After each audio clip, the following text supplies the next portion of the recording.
Okay, good afternoon. I'm Liz Staubach, Chair of the City of Albany IDA, and I will call the Thursday, April 17th meeting to order. Note that we have a quorum with just Christopher Betts not in attendance. First item on the agenda would be to ask for a motion to waive the reading of the minutes and accept as presented. So moved. Any questions, comments, revisions? May I get a second? Second. All in favor? Aye. Thank you. First official item on the agenda is a report from the Chief Financial Officer. Thank you. For your consideration are the financial schedules as of March 31, 2025, on page 5 in your packet. We have a fee detail and then a cash position overview. No anomalous revenue or expenditures. We did wrap up the audit, and we are not related to this necessarily, but within the time frame. We are happy to report that there's no modified opinion, no material weaknesses, deficiencies noted. Happy to take any comments or questions. There have been some slight modifications to the project schedule, and the interest income is something that we're continually looking at. So we hope to report potential adjustment mid-year with respect to that. Other than that, again, no anomalous activity, but happy to take any questions or concerns. Any questions, Randy? All right, moving on. There is no unfinished business, but our new business is Blair Associates LP. I can start with that. Go. So the impetus for the current request, originally, at least in my tenure, against me, but a note as of January asking for a potential deferment, citing financial challenges to June 2025. Subsequent revisions pushed that to September 2025. They were scheduled to attend the finance committee meeting, but we received a related notification that staff absences would preclude that presentation from happening. They did send kind of a subsequent clarifying memo, just kind of wireframing their plans generally. There is an outstanding mortgage obligation on our balance sheet of $131,700. There have been no principal payments of that. This is something that I believe goes back to at this point. This is something that's been exited for some time now. So the ask on the table is deferment of any collection activity to at least the September 2025 timeframe, at which point they expect financial support, either a refinance or some kind of financial repositioning that would allow them to resume the obligation that this mortgage represents. Again, we have receipt of the audited financial statements for the limited partnership that controls the organization. Did prepare some notes for the finance committee, noting that the request, while requiring approval, probably warrants consideration. Again, we have yet to receive any payments on the note at all. And again, their ask is for a deferral until the end of September 2025. We will be working with this entity between now and then to get a better understanding of the situation at hand, the timing and what we may need to bring back to this body by September in order for any potential additional decisions to be made. We don't have a official amount. That I shouldn't say that we don't know what the actual total might be. I think our records differ from theirs. Is that a safe assumption? Sure. So they're carrying originally the note was structured in such a way that they're representing only the outstanding principal as of the time of the note being executed, which is approximately $22,000. Subsequent interest over the intervening 30-year period has caused that note to balloon to, again, approximately the amount that we're carrying it on the books, which would be $131,700. So they are acknowledging the fact that this their initial documentation doesn't fully reflect the amount owed, but rather just the principal balance. So I think there is, to Andy's point, some reconciliation and some work to be done with the organization to kind of do more than just pencil on that value. So we want to make sure we're protecting the rights of the organization. So a little work to be done. Staffing has been a challenge, and they've had some attrition at the senior levels. It's been a challenge to get in front of somebody in the organization. This is something that we've been efforting since the fall, with obviously limited success. So more conversations to be had. We're confident that our value is correct, and the conversations subsequent to this meeting would result in them acknowledging that as well. Again, a little more work to be done, but the ask is a temporary deferral, with a request to make it realistic this fall. All right, any additional questions? This did have a positive recommendation on the finance committee last week. All right, may I get a motion on the resolution related to a certain payment deferral by the City of Albany Industrial Development Agency? Move. May I get a second? Second. All in favor? Aye. Thank you. Agency update. I think staff would suggest that we go into an executive session, discuss the finances of a corporation as well as pending litigation. May I get a motion for executive session? May I get a second? Second. All in favor? Aye.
Not sure if we did that 3-1.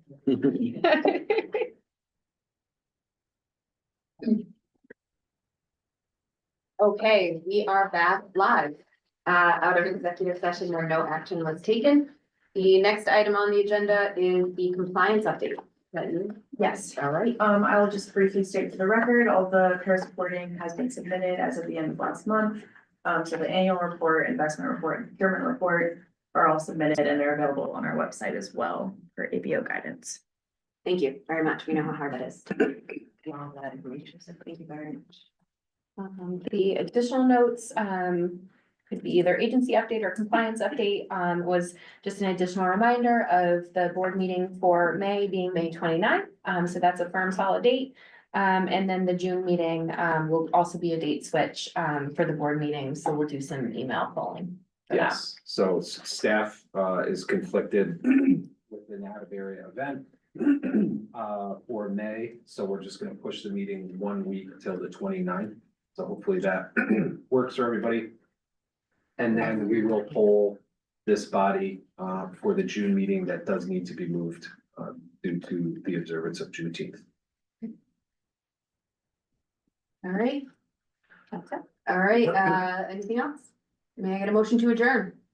So moved. Second, Second. all in favor? Aye.